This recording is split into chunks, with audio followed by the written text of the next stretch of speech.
Now, after I've done that, I can use a weekly spreadsheet like this to start to map out everything. I went ahead and put some rough times here.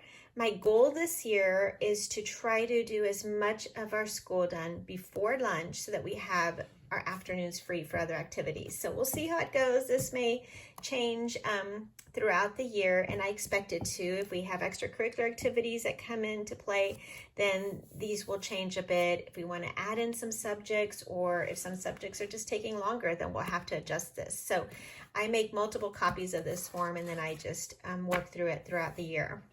Now, the first thing I do when I get this form is I plug in any extracurricular activities that are outside of the home. So things like dance and tumbling, when we have American Heritage or Park Day.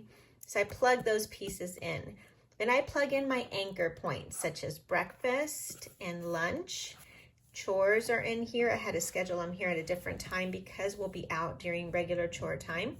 But I put snacks, quiet time, and chores here most of the other days. After I've done that, then I go ahead and plug in, like Bible happens during breakfast time. The read aloud will happen during lunch hours. So I tend to eat a little bit earlier than the kids, and then I can spend that time reading to them while they're enjoying their lunch, and then we can talk about it afterwards.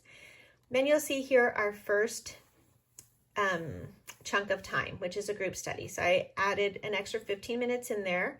So you have the hour of group study, and then we'll have a little wiggle break, which 15 minutes where they could run outside, go to the restroom, whatever they need to do before their first independent block. Then at 10 o'clock, we'll go into block 1 for about the 30 minutes that I had designated. This is when I'm working with my kindergartner. And you'll notice here I gave it 45 minutes. So the extra 15 minutes are for a snack break in there. Then at 10:45, we go into block 2. So now I am working with my 3rd grader, and that leads into block 3 as well. So I set a timer. I'll work 30 minutes with my 3rd grader, and then she'll go off and I'll work with my 6th grader.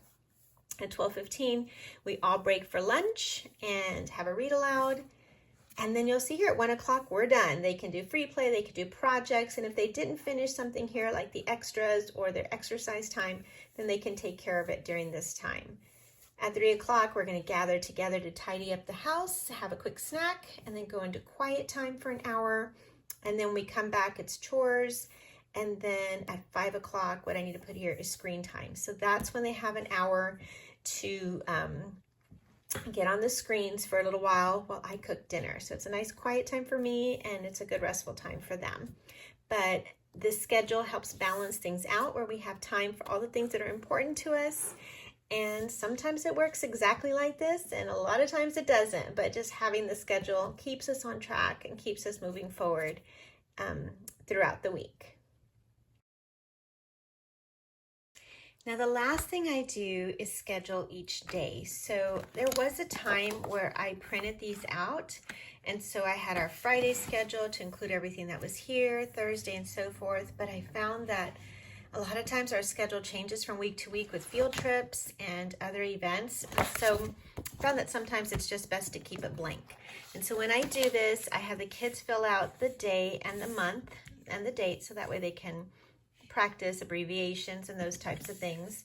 And then I just come in and I copy the schedule based on the day. So if it's Monday, for example, I'll plug in 8:15. We're going to have breakfast and Bible. And then I just go from there. So this gets posted up on the easel, and we check it off as we go, and we can track our progress throughout the day. Now, this is a free printable on my site. If you have little ones, then I encourage you to look at agenda cards. So I also have those free. You can go check them out in the member access area.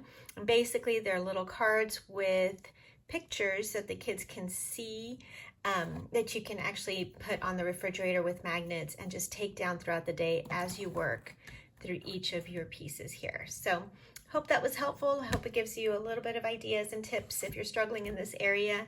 I'd love to hear your feedback, so please feel free to leave a comment or subscribe if you found this one helpful.